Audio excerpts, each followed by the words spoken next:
Putin used an annual Moscow parade held to mark victory in World War II as an action to justify the invasion with false claims and propaganda.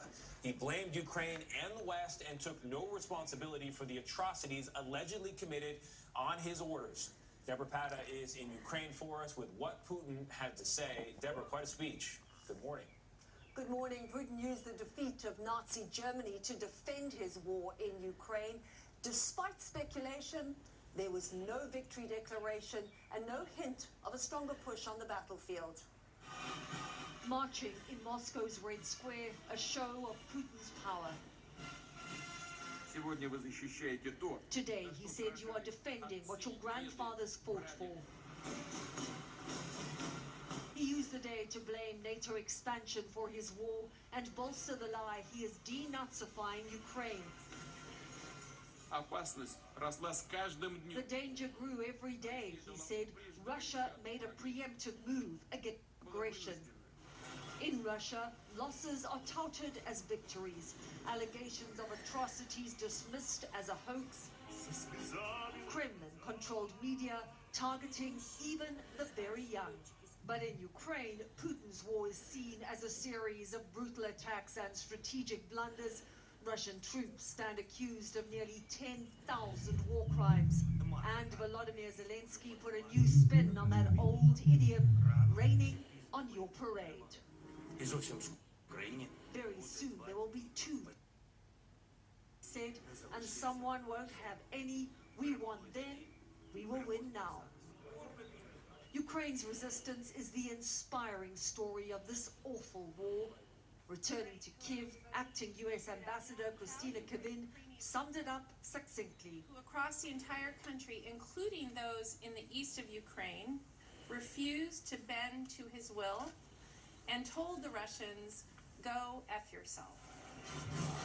Russia may have put on an impeccable parade, but that military precision has not been mirrored on the battlefield.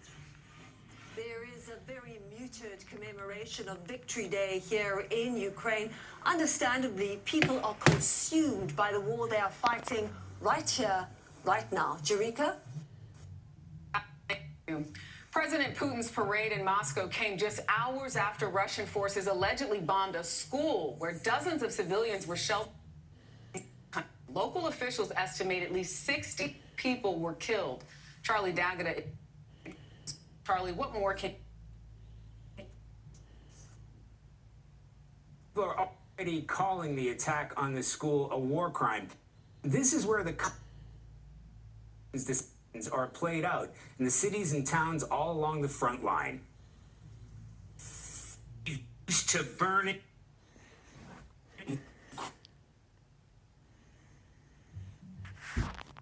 From Russia's bomb. We have found evidence of indiscriminate shelling.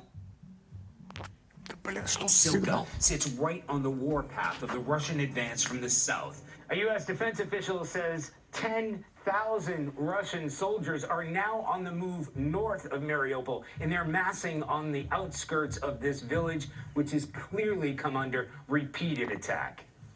We came upon Irina in the ruins of their homes amid the constant crack of mortar fire and artillery. Does that happen a lot? Are you going to try to leave now? She says she can't leave her bedridden husband behind. Whatever God has prepared for me, she said, let it be.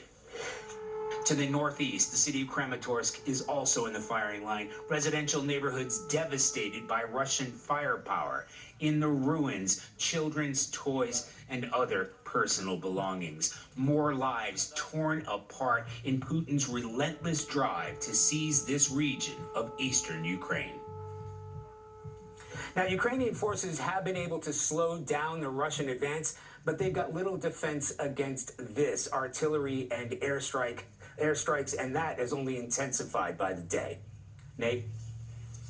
Charlie D'Agata in Ukraine, thank you. Here in this country, President Biden met virtually with G7 leaders as part of renewed efforts to isolate Russia by cutting off Moscow's cash flow from oil exports. Nancy Cortez is at the White House. Nancy, good morning. We also saw First Lady Joe Biden visiting Ukraine over the weekend for Mother's Day. Good morning, Nate. That's right. The White House tells reporters that the First Lady has wanted to go to Ukraine since March. And of course, we know that her president has expressed his desire to visit as well. But in the end, she was the one who got there first in a trip that came together just a few days ago.